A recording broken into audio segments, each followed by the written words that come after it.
You have the tour coming up. Exactly. That's why I'm saying it. I have a good feeling about this tour. Like, by the time this interview drops, realistically, you're going to be like midway through the tour. But what city are you most excited for on the tour? You're going to be on the whole tour. I'm excited about a bunch of them. New York is... I love New York. I'm excited about Atlanta, and then Florida, and then LA, and then Houston. Those ones right there. Houston. I'm intrigued. I think we're going Houston or Texas. Dude, you have no idea about heat until you go to heat. You're gonna like melt in that fucking heat. But dang, no, dude, that's a good. I saw you're going to Albuquerque. Exactly. I've never been. I don't even know where the fuck that is. Dude, my folks live there right now. You're gonna be. That's like the middle of the desert. Is that Breaking Bad land? Yeah. I'm in New Mexico. Oh my god. Yeah. That's crazy. Is this your first? Is this gonna be your first tour? The last tour I went on, I only did like a few places because like I was new. Yeah. And not many people knew who I was. But this one will be Hell yeah. I'll be with the homie. And I'll be so happy because it's been so long since I've seen them, bro. Yeah, dude. So are you like? What's the biggest part of Death Proof that's like sort of appealed to you? Do you think it's impacted your music in any way? Like, what are your thoughts? Like a year or so in, like, what are your thoughts on being a part of this collective of like musicians? I said they made me feel more confident. Right. Made me feel more confident in myself musically, because before when I was making like my sound, I felt like people weren't chiming in because there's something different. But then when I met them and I realized they're doing the same thing, was like they're doing something different, and it's just that not enough people have listened. I was like, I feel at home. And then when I realized that when we worked together and we made more spectacular things, like for example my album, like Marzi co-producing that album and then we making like spectacular things, or me working with him or working with other people. Yeah. No, that's facts. And it creates something amazing. You get big. We're a good collective. Yeah, we help so much. It's so like eclectic too, because I feel like everybody has their own like sound. No, that's what I'm saying. That's why I love it, because it's like you think someone sounds like something. No, yeah. Everyone when you hear people's voices, you know who that is.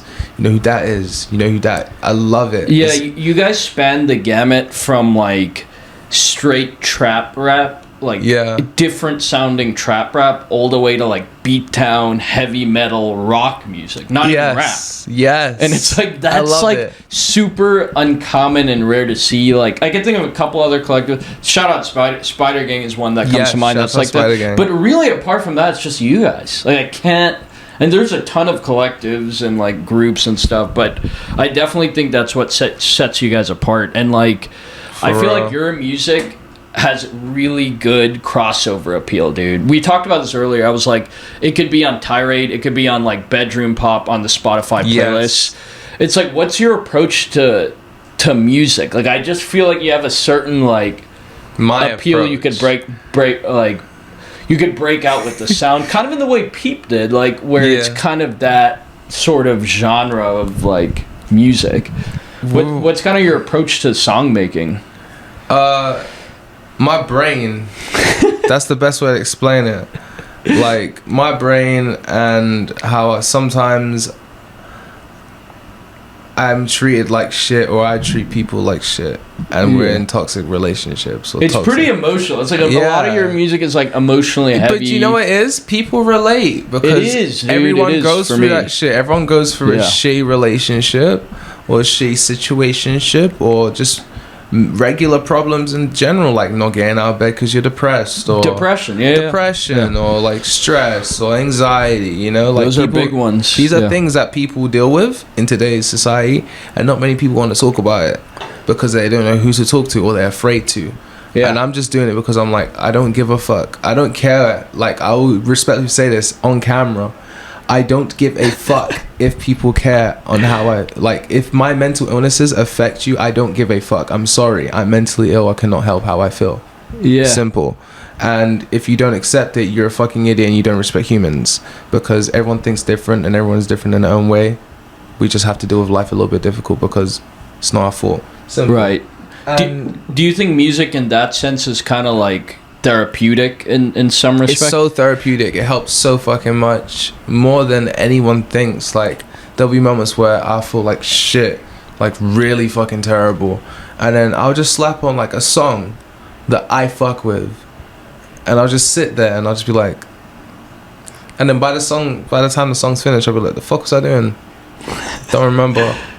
Next song. Yeah. And it's happy, and then you remind yourself, you're like, damn, I feel happy. Music helps so much more. Yeah, for both the artist and the listener. Exactly. It's frequencies, dog. As humans, we react differently to frequencies. Yeah. We pay attention to that. Who are kind of your biggest, like, music influences, like, in terms of people who influence your sound? Obviously, Peep. Yeah. What a juggernaut, dude. Peep is so, like, big. No, honestly, probably my biggest influence, mainly because, like,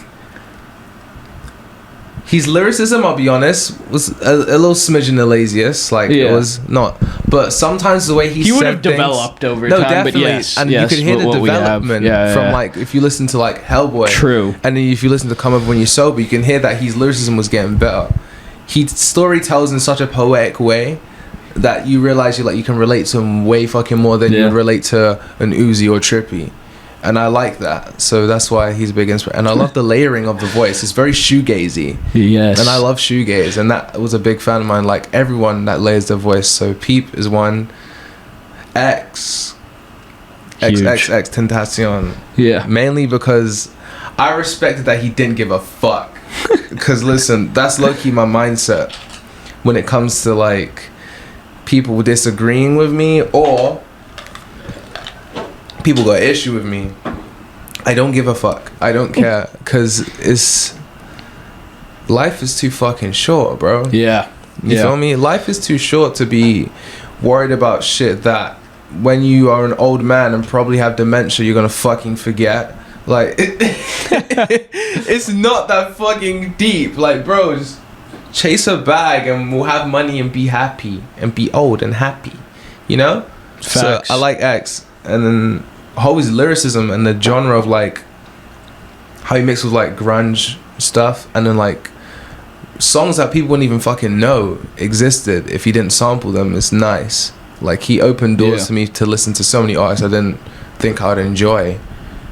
And Suicide Boys, huge. Yeah, Suicide Boys, dude. G5, not Grey 59. I love Suicide Boys, mainly for the lyricism. So good. And their flow patterns is very like Bones Thugs and Harmony. Like, people say it's very 3-6. I think it's very Bones Thugs and Harmony. Yeah. And I love that shit. I love them for that shit. A$AP Rocky, Uzi. Yeah, we were just talking about how like influential Uzi is so influential. It's crazy in the and by the way, like, not in your sound. I'm talking about more in like the hyper trap, like Playboy Cardi. Oh, he is, type. bruh. As much as people don't admit it, this man is an inventor of many things.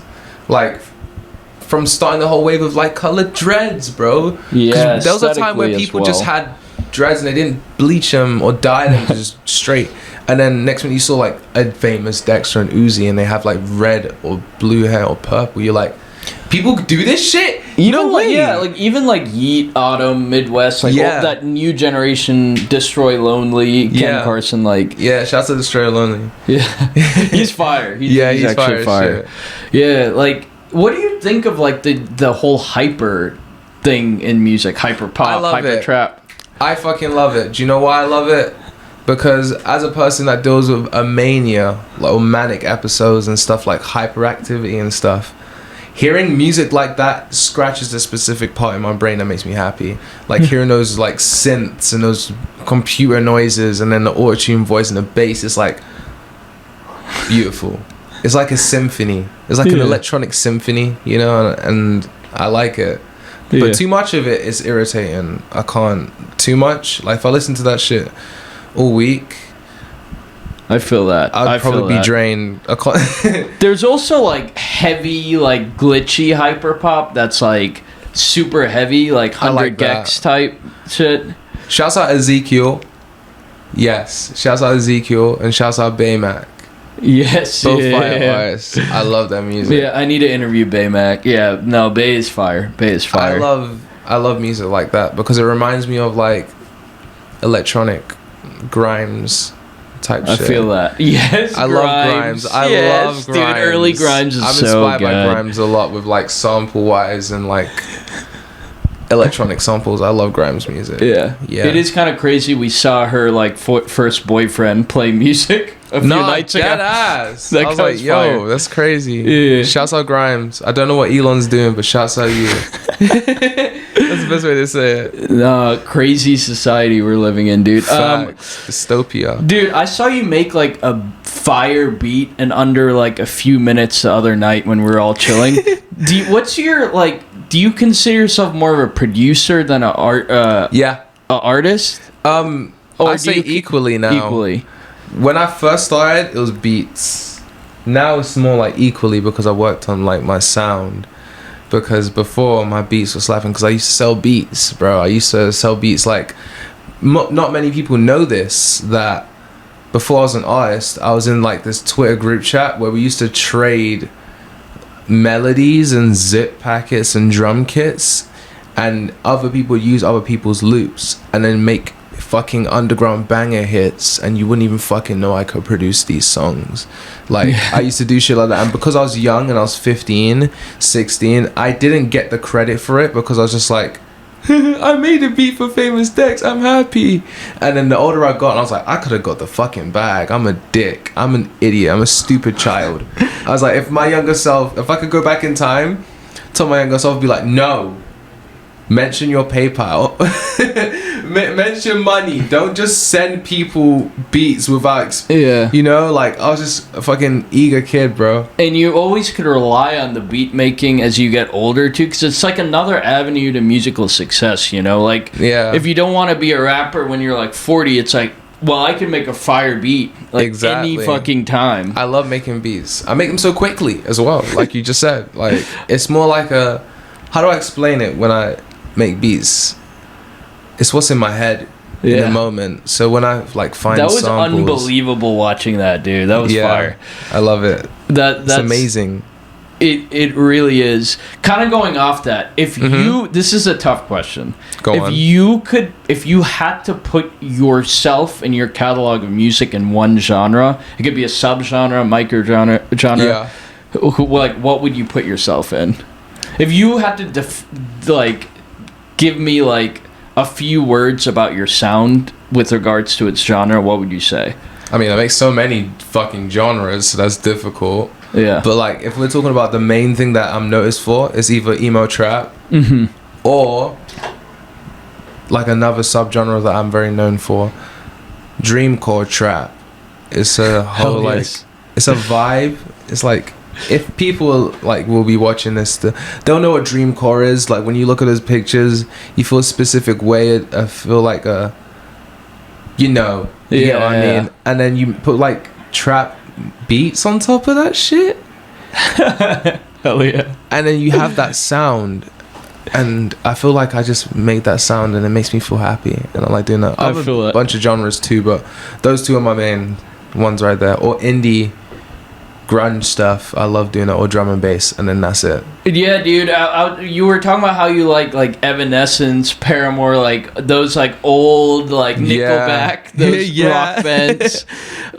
There's another one, Lil Chris. Not many people know about Lil Chris. Dude, someone else was telling me about Lil Chris the other day. Not many people remember one of my buddies was like a pretty well-known manager. I was like chilling with him, and he was like, dude, you need to check out Lil Chris. Bro, I remember my mom showed me Lil Chris. She was like, yeah, listen. And I was like, he's sick. I was like, Lil Chris is fine, but R.I.P. Lil Chris, dog. Yeah, that shit's crazy when I heard that news. OG. But yeah, that shit, like the old pop punk era, or that scene era, I fucking love it. I just love it. That whole Avril Lavigne thing. Because you know what it is? I feel like people are trying to bring it back, but they're not doing it correct. They're not. What you guys are doing is you're bringing the aesthetic back. What you need to do is, I'm not even going to tell you because I'm giving away sauce. So like, just know, dude, I get it. Keep it for yourself, bro. I keep it for myself. I know what I'm doing with this, and I haven't done it yet. But all I'm saying is, you understand when I do it.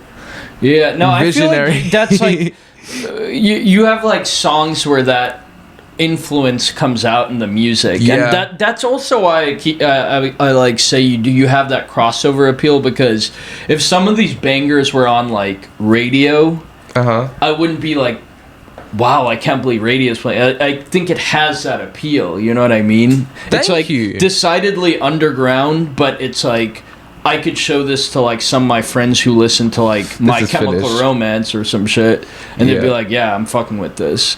Kind of going off if you could define yourself with one song, if you had to stop making music like right after this interview and you had to tell someone if you could listen to one song of mine, it would be this. Which one would be? That's difficult.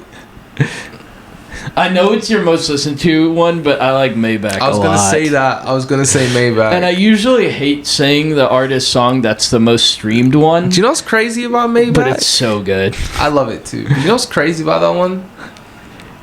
I did not expect it to be this big. I did not expect it to be my biggest song, or one of my biggest songs. When I made it, I was just... Shouts out to the people that were in that live stream when I made the beat, for fuck's sake. I was making the beat on my live stream, and I remember when I finished it, I think the sample was normal, and then I reversed it. And then I just looked to the camera and I was like, bye everyone. And I recorded it. Left it. The flow switch up midway in the song is so fire. I know, that's what I like about it. I love that song. Shouts out.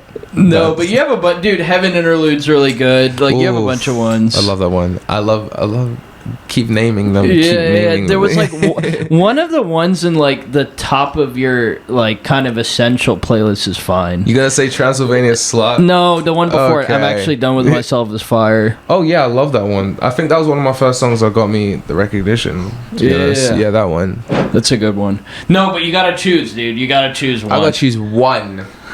Fuck. Heaven Interlude. Yeah, that's a good one. Fair enough. Because Maybach is polished a bit, but Heaven Interlude has got that raw SoundCloud sound. Yes, the SoundCloud sound is so good. And I love that sound. That's the good thing about rap music is like, rap music is like the hungry genre, and because it's a lot of people who do rap like don't have much, so you just, in their early songs you could hear more of that raw emotion, and it's like, it's sad when an artist blows and they start becoming they lose poppy. That sound. Yeah. And it sounds like they recorded it. It's over-engineered, and it's just like... this is the thing.